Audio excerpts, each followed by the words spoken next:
Hello, it's Gabriela Lira with the Lira Group, and I am here at one of our favorite eateries in Wedgewood, Houston, Earnest Bar Hideaway. And today we have the pleasure of speaking with Chris, who is one of the owners, or the owner. Oh, one of the owners, but I run around a lot. Yeah, so. He is the main owner.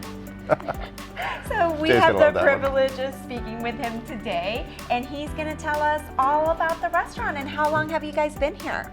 5 years as of May 17th this year. Okay. So we survived COVID, and that was a ton of fun. We powered through. We were actually able to give our staff raises after that and paid more money, which was a benefit of being a small business and hands-on owners and the neighborhood that we're in, and just like the local support, really, because we've been here. So what makes Earnest so special? We offer the same level of cuisine as I feel a lot of places in Nashville, but when we launched the brand, we wanted to see someone in flip-flops next to someone in a suit. There are a lot of places that it feels a little stuffy to go have a really nice dinner, and we're not one of those places. You should feel just as comfortable at the bar as you do at a table, or at your own kitchen table.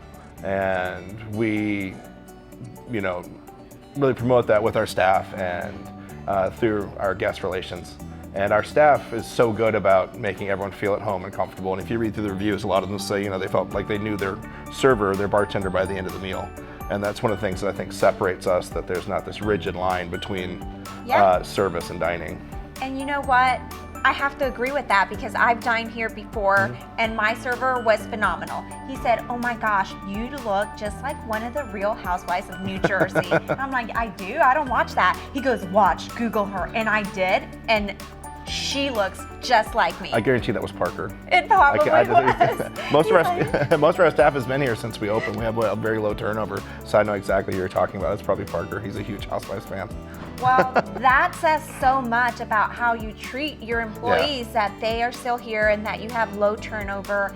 And I mean, kudos to you guys for surviving COVID, and you are one of the longer standing restaurants in this area. We really are. For sure. It was scary. I mean, we were, Bastion and us and Bastion signed our lease around the same time. They opened about a year before us, but we were just the only two people on the block forever. And then, we had Flamingo pop up, and they're awesome. And Jackalope came in, and now we've got Diskin, and all this stuff's building up around us. And it's really cool to see this neighborhood kind of transform. When we all looked at it, it was the footprint of this old warehouse district. And I remember standing up on that hill right up at the top of by the parking lot, looking down, going, okay, I think this could be something. It's such a special neighborhood. And like my grandparents, one of them actually worked in this factory when it was back when it was operational, because it was built in 1888, and it functioned as several different businesses. So what type of food does Earnest serve? I always get asked this question, and the best answer I always have is good. We have really good food, because there's a Korean fried chicken, there's a French pork chop, there's udon noodles on the menu right now. So it's really all over the place as far as type of cuisine, but we let our chefs just really shine, and the owners and the GM and the chefs, we all have input on what do we want to see in the menu. It's a smaller menu, but there's something for everyone. Whether it's you want a giant steak, there's a big cowboy ribeye that's 32 ounces, or if we have the killer udon noodles, which are vegetarian. Yeah. But then the Korean fried chicken never leaves the menu. It's one of our staples. It's one of my favorites. It's super good.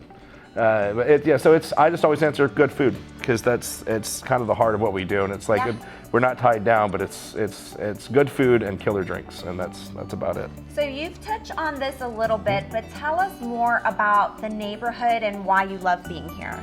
I love being here just because it's the people, and it's all the small business owners. There's not big shops, and there's not a Starbucks, there's not any major brands. It's all people that live in the trenches and work and are side by side with your employees, and understand the neighborhood. And if something happens, you kind of fight together. The biggest one that's come in has been Soho House, but they're I think adapting to the way the business is done in the neighborhood, because we're all kind of like our neighborhood. we want to protect the guests that have been coming here for years, and the parking situations and things like that. But they've been actually really cool neighbors, and like I said, that they were the only big house that's come in, and that's just been recently. But up and down the block, either way, and then down the other streets, it's just all these tall, small businesses, and there's live-work buildings, and you can walk around and you see people walking their dogs, at night, and they're bar regulars, and then they become friends, and that's mainly one of the reasons I love the neighborhood. And also it being one of the last developed neighborhoods in Nashville, we got to really look at what the other neighborhoods did well and what they could have improved on. And everyone has kind of collectively, pushed towards being better and what we could do better and better for the guest and better off and everything. So it's been a pleasure being part of this neighborhood in particular. Well, you heard it here, folks. If you want good food, great food, and you are in Wedgewood, Houston, you must stop by Earnest. Thank you so much, Chris. Oh, of course. Thank you.